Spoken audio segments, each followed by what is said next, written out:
Hello दोस्तों, आप सभी का स्वागत है आपके अपने YouTube चैनल कॉन्सेप्ट वाला मैथ में। दोस्तों, आज का यह छोटा सा क्लास आपको बहुत ही काम आने वाला है, तो बने रहिए वीडियो के अंत तक। शुरू करते हैं आज का क्लास। अगर मुझे किसी भी सम संख्या में 5 से गुना करने के लिए बोले तो उसको हम कुछ सेकेंडों में कर सकते हैं। जैसे कि मान लीजिए कोई संख्या लिखा हुआ है, कोई सम संख्या लिखा हुआ है यहाँ पे 84, और इसमें मुझे बोल रहा है 5 से गुना करने के लिए। तो यहाँ पे जो नंबर दिया हुआ है उस नंबर को हम आधा करेंगे, यानी कि 2 से भाग देंगे और बगल में 0 चिपका देंगे। ये नंबर यहाँ पे कौन सा दिया हुआ है? 84। 84 का आधा कितना हो जाएगा? 8 का आधा हो जाएगा 4, और 4 का आधा कितना हो जाएगा? 2। तो कितना हो गया? 42। और कुछ नहीं करना, उसके बगल में मात्र 0 चिपका देना, तो 0 लगा दीजिए। तो यही इसका आंसर हो जाएगा। अब अगर मुझे कोई बड़ी संख्या दी होती 2, 8, 6, 4, और इसमें मुझे बोलता है कि 5 से गुना कीजिए, तो पहले तो हम इस संख्या का आधा करेंगे। इसको आधा कीजिए तो 2 का आधा कितना हो जाएगा? 1, 8 का आधा 4, 6 का आधा 3, और 4 का आधा हो जाएगा 2, और 5 से गुना करना है तो कुछ नहीं करना, बगल में सिर्फ 0 चिपका दीजिए।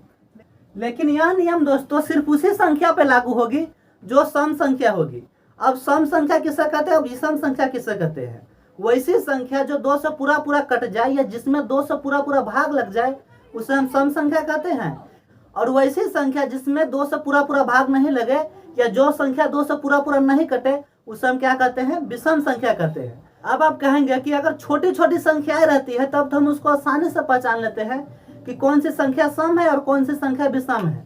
लेकिन वही संख्या अगर बड़ी बड़ी रहती है तो उसको पहचानने में थोड़ा हमें दिक्कत होता है।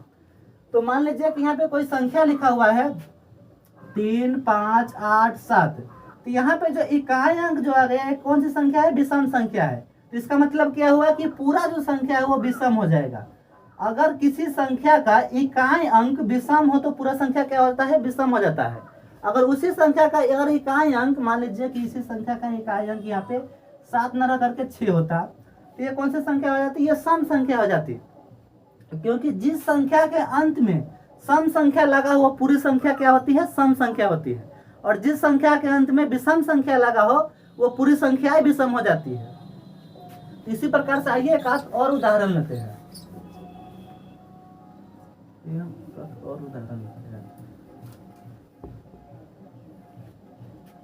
जैसे कोई संख्या यहाँ पे है 1, 3, 8, 6, 9, 4।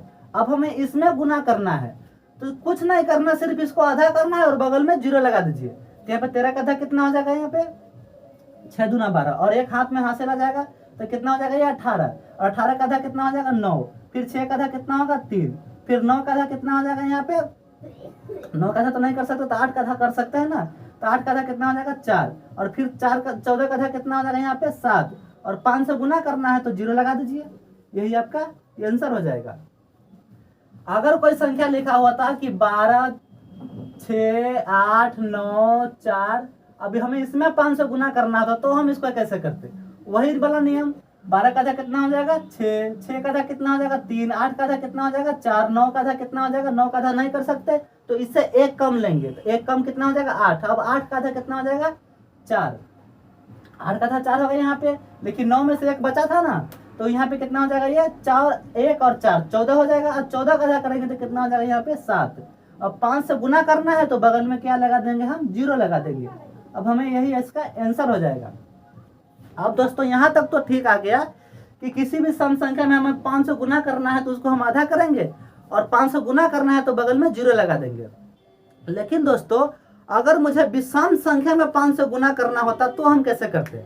विषम संख्या में एक प्रॉब्लम ये होता है, उसको हम आधा नहीं कर सकते हैं। अगर हम उसको आधा करेंगे तो वह संख्याएं दशमलव में आ जाएगी, इसलिए हम उसको आधा नहीं कर सकते हैं। तो देखिए हम उसको कैसे करेंगे।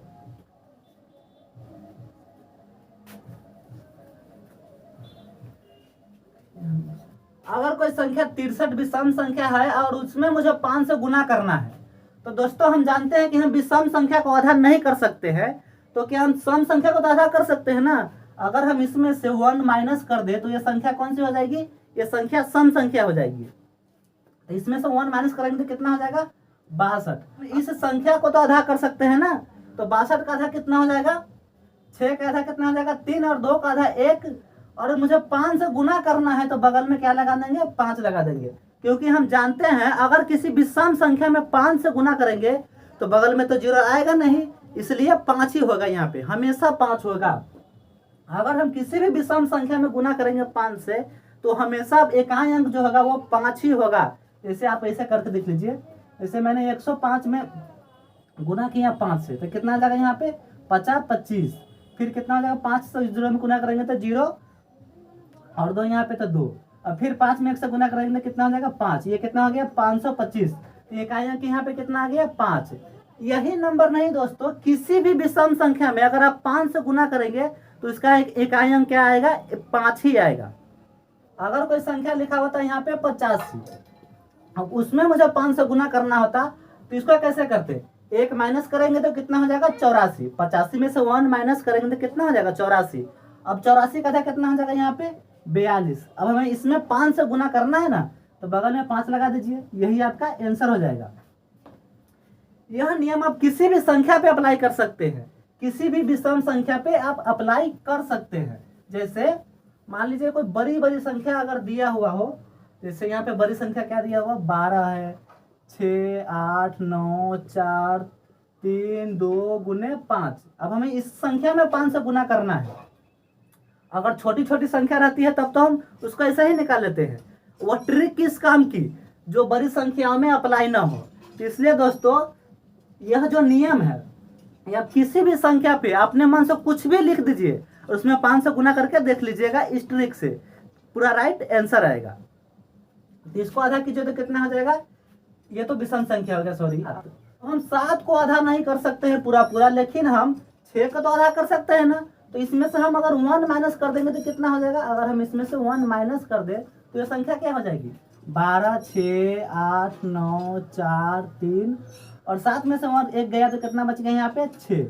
अब हमें इसमें 5 से गुना करना है, तब इसको आधा कीजिए, कितना हो जाएगा 12 का आधा 6, 6 का आधा 3, 8 का आधा 4 और 9 का आधा नहीं हो पाएगा तो कितना का आधा करेंगे हम 8 का आधा करेंगे। फिर 14 का आधा कितना हो जाएगा यहाँ पे 7 और 2 का आधा कितना हो जाएगा 1 और यहाँ पे हो जाएगा कितना ये 16। 16 में से आधा करेंगे तो कितना हो जाएगा 8। अब हमें इसमें 5 से गुना करना है, तो बगल में आप क्या लगा दीजिए 5 लगा दीजिए, यही आपका आंसर हो जाएगा। आइए एक और एग्जांपल लेते हैं, जैसे 16 8 7 9 है, इसमें मुझे 5 से गुना करना है। तो हम जानते हैं कि हम विषम संख्या को आधा नहीं कर सकते हैं, लेकिन सम संख्या को तो कर सकते हैं। तो इसमें से 1 माइनस करेंगे तो वह कौन सी संख्या बन जाएगी, सम संख्या बन जाएगी। अब इसको माइनस कीजिए तो कितना हो जाएगा, ये 16 8 7 और ये 9 8 बन जाएगा। अब इसमें मुझे 5 से गुना करना है, तो क्या करेंगे हम इसको आधा करेंगे। इसको आधा कीजिए तो 16 का आधा कितना हो जाएगा 8, 8 का आधा 4 और 7 का आधा कितना हो जाएगा 3 दूना 6, 6 का ही आधा हो पाएगा, 1 इसमें हासिल हो जाएगा। तो 6 का आधा कितना हो जाएगा यहाँ पे 3 और ये कितना बन जाएगा ये 8 और इसका बगल में 1, तो कितना हो जाएगा 18। 18 का आधा कितना हो जाएगा 9, इसमें 5 से गुना करेंगे तो बगल में कितना लगा देंगे 5, यही आपका आंसर हो जाएगा। अब अगर मुझे किसी संख्या में 5 से भाग करना होगा तो हम कैसे करेंगे। जैसे मान लीजिए कोई संख्या है 340, अब हमें इसमें 5 से क्या करना है भाग करना है। 5 से भाग करना है तो हम गुना करने में क्या करते थे कि पहले हम उसमें 2 से भाग देते थे, यानी कि संख्या को आधा करते थे, और हम फिर 10 से गुना करते थे, तभी तो बगल में 0 आता था। लेकिन हम इसमें उसका बिल्कुल उल्टा करेंगे, गुना का बिल्कुल उल्टा करेंगे। उसमें हम संख्या को आधा करते थे, लेकिन हम इसमें संख्या को 2 गुना करेंगे। तो 340 का 2 गुना कितना हो जाएगा 680, 2 गुना 680 हो गया। अब हम इसमें 10 से क्या करते थे, 10 से हम इसमें भाग करते थे, सॉरी 10 में हम इससे गुना करते थे गुना करने में, लेकिन हम इसमें भाग कर रहे हैं तो 10 से क्या करेंगे भाग करेंगे ना, तो ये 0 से 0 क्या हो जाएगा कैंसिल हो जाएगा। तो हमारा आंसर यहाँ पे कितना आ जाएगा 68। अब एक और एग्जांपल लेते हैं, जैसे मान लीजिए कोई संख्या है, अब कुछ भी ले लीजिए, यहाँ पे 620 ले लीजिए। अब हम इसमें क्या करेंगे 5 से भाग करेंगे, तो 5 से भाग कैसे करेंगे, 620 को 2 गुना करेंगे तो कितना हो जाएगा 740, 740 हो जाएगा ना ये। अब हमें 5 से भाग करना है, तो हम गुना में 10 से गुना करते थे, लेकिन हम इसमें क्या करेंगे 10 से भाग देंगे, तो ये संख्या कितनी हो जाएगी 74। इसको मन ही मन सोच लेना है कि हम इसमें 10 से भाग कर रहे हैं। जैसे कि और संख्या लेते हैं, जैसे कि कोई संख्या लीजिए यहाँ पे 1024 ले लीजिए। अब हमें इसमें 5 से भाग करना है, तो इसको कैसे करेंगे, इसको 2 गुना कीजिए तो कितना हो जाएगा, 10 दूना 2048, कितना हो जाएगा ये 2048। अब हम इसमें क्या कर रहे हैं, 10 से भाग कर रहे हैं। जब हम 10 से भाग करेंगे तो ये यहाँ पे कितना हो जाएगा, एक अंक के बाद कितना लग जाएगा, दशमलव लग जाएगा। यही आपका आंसर हो जाएगा। दोस्तों आज के वीडियो में सिर्फ इतना ही, मिलते हैं अगले वीडियो में नई ट्रिक के साथ। अगर अगला वीडियो आप देखना चाहते हैं तो चैनल को सब्सक्राइब करना नहीं भूलिएगा।